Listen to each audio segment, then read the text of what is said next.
I don't know what just happened, Heat fans, but I'm here to tell you, I'm literally shaking with excitement right now. I think you can hear it in my voice. It is 10:13. Do you hear this, my voice? 10:13 Central Time. I'm going to make all the jokes in the world that I want, but let's just hop into the game. A total just the effort by this team. Caleb Martin, you are incredible, by the way. Every big play we needed. I tweeted tonight right before the game, I said, yo, if not Kyle, then who? And it was Caleb. Duncan Robinson also with 15 points. It was a sneaky 15, and every shot he had mattered. All right. And I have my play-by-play written down. I really don't want to talk about the first half because I thought it was just back and forth, back and forth. They go on that run, go up 12, we come back. Wow. I am baffled. So, where do we start? How about 16 minutes into the second half and we haven't shot a free throw? How about that? And that's when the game gets tight. And if you go and revisit my videos, I've told you if we keep it close, which I know the Heat can, and tonight I did, the game 2 stat is real. Like, put that to the side. When a team comes off a home loss in the playoffs, they're coming out with massive energy. And when I saw that, I felt like the Heat were playing horribly and the Celtics were getting a run and they were only up 9, I was kind of like, oh, like we're in this. We're in this game, like, for sure. You know what I mean? And then bam, 22, 17, and 9. Is that a real box score for a center? Who saw the play when Jimmy set a pick for him? Oh my God, almost creamed. Let's get to the plays, man. Listen. It was that I can barely talk. Okay, fourth quarter, right? To open up the quarter, I see, and by the way, these are all notes. You can look at the top. I haven't touched them since 9:55 at the end of the game. Okay, I'm not sitting here trying to make myself look good. It seemed like nobody was getting calls. At one point in the third quarter, I think there's 3 minutes left or something, there's 24 total free throw shot, which is wild. They're at the end of the half. We had 8, they had 16. And I'm not even going to blame, they're rigging the game for them. I'm not going to go that route. It was just, they were letting everything go. They really were. And it was pissing me off when we got to the fourth quarter and it opens up with 2 fouls. 2 really tic-tac fouls. The third call on Bam, where Robert Williams is coming across the lane after he catches it at the elbow and literally doesn't know what to do with it. I hate that call, and Jimmy gets it all the time. It's a big guy that has nowhere to go with 5 on the shot clock. He takes 2 dribbles, not even to the box, basically to the corner, goes into Bam's body, makes it. Bam did nothing, didn't even put his body into him. Robert Williams calls all the contact. Hate those calls. Caleb Martin in the second quarter brought us back by himself. Rob Williams blocks Caleb, but he actually airballed. They're up by 10. It's 30-40. Caleb Martin hits a 3, 40-33. Caleb Martin lay, 40-35. Caleb Martin 3, 40-38.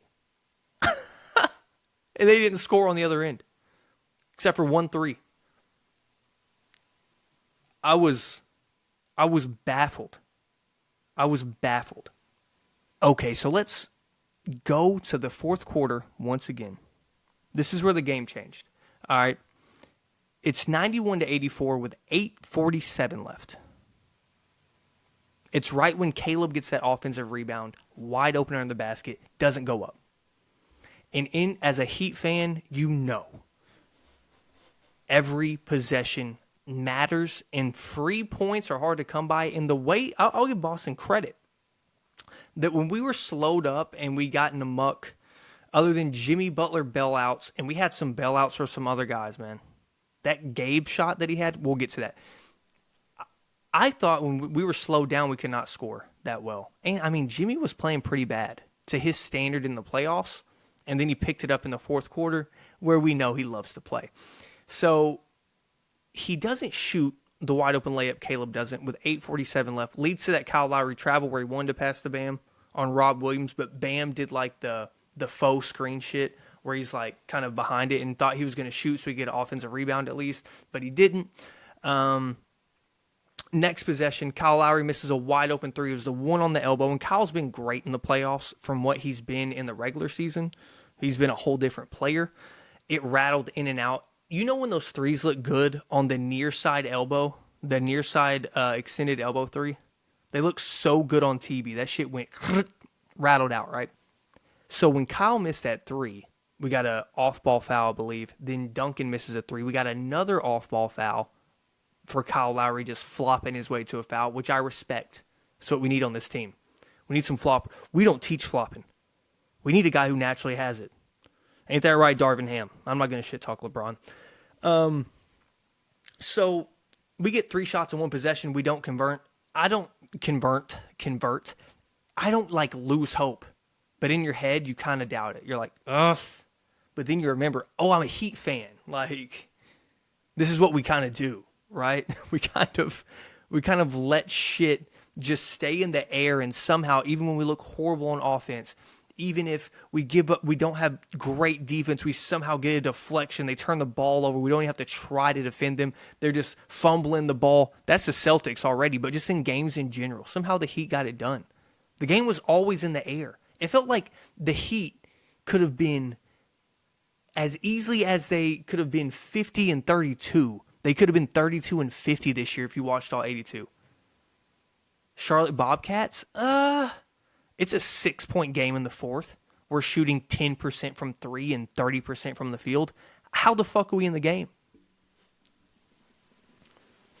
Let's move on. Then this is where, this is the big mistake. This is the big mistake.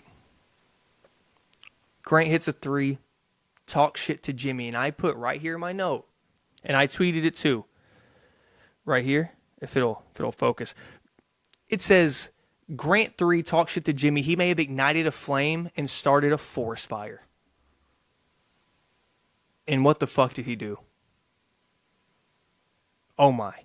Last 6 minutes, right? We go down and get a foul at 6:06. This is where I really was keeping track. And I go by possession. I don't have exact times until the very end, until 3:45.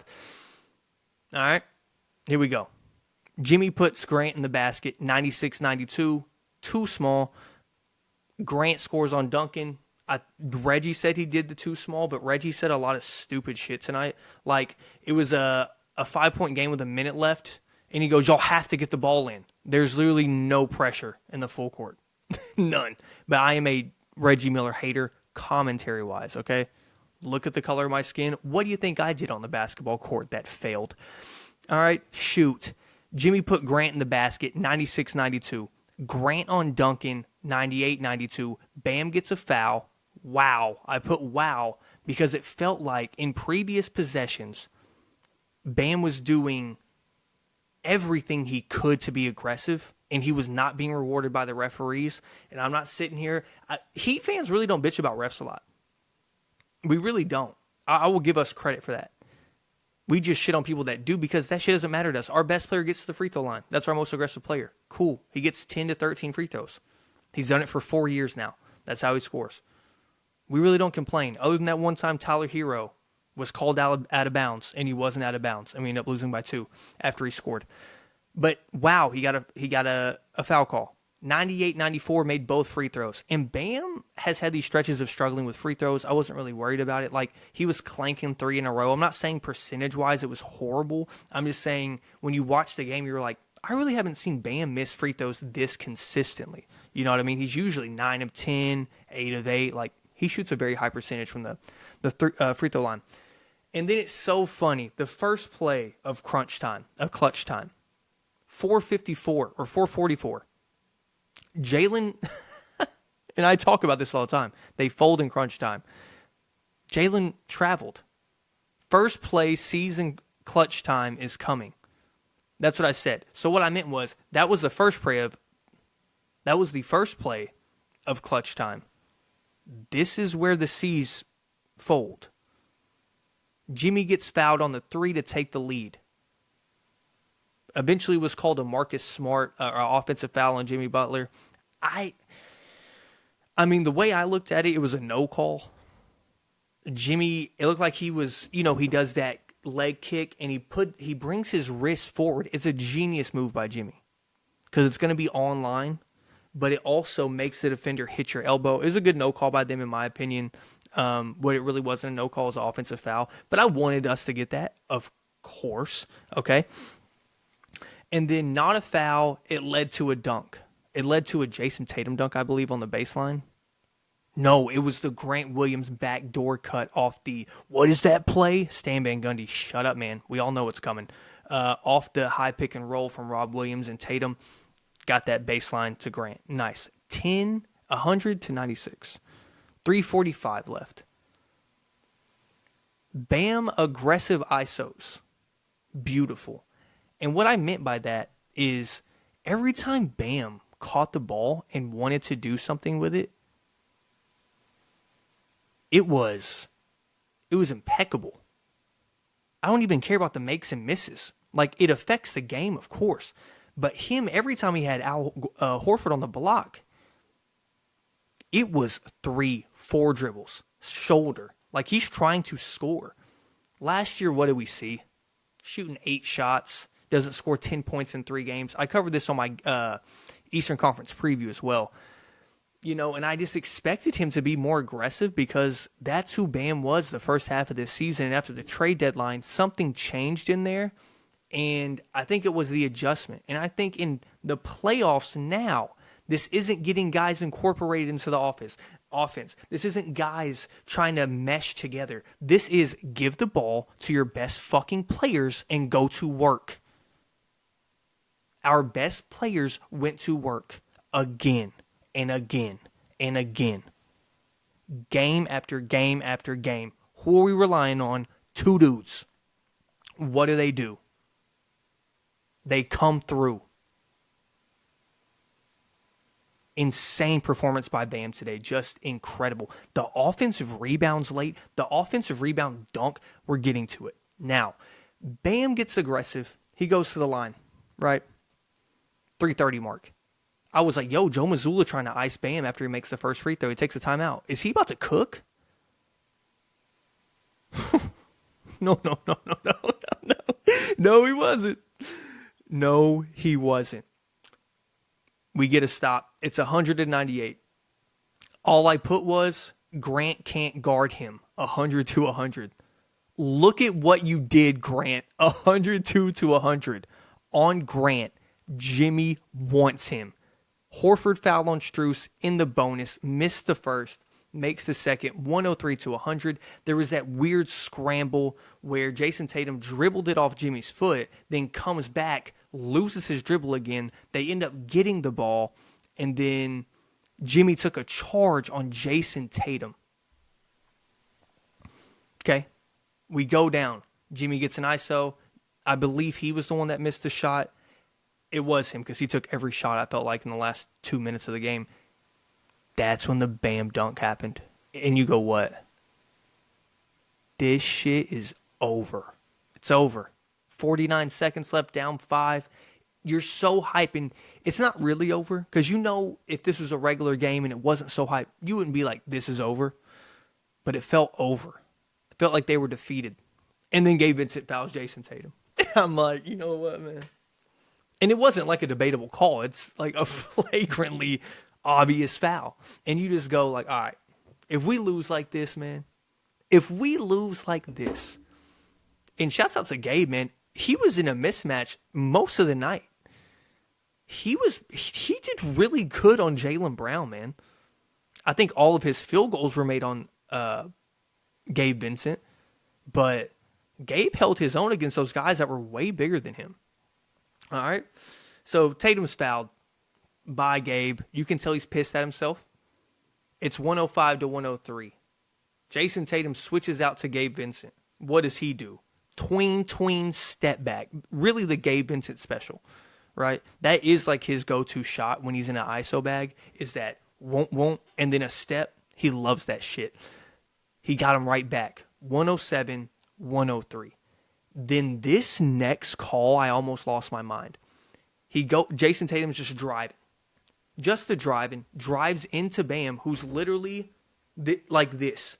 Bam is initiating no contact. And he's doing that call that Robert Williams got, where he's not going at the defender. He's going like towards the corner to shoot a fucking running hook shot or something, to get a bullshit ass shot off. And he got a call. All right. It's fine. It's fine. 109, 104. Okay? 109, 105 after Max gets the shuffle on the inbound makeup call, right? Makeup call. Gabe gets fouled. We're up by 4.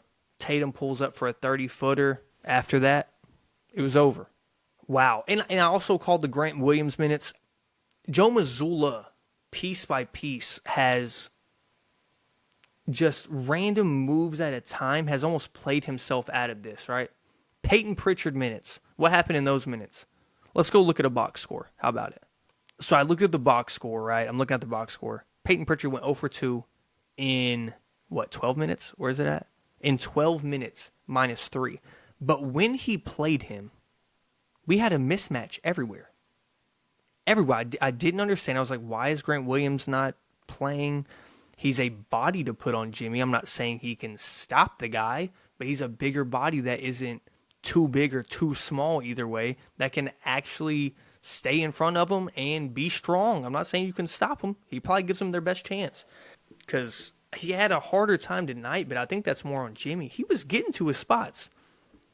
And I know we're used to seeing Jimmy hit those incredible shots, but over the years, we know he's a mid-range king. And when he's at the rim, he's one of the best finishers in the NBA.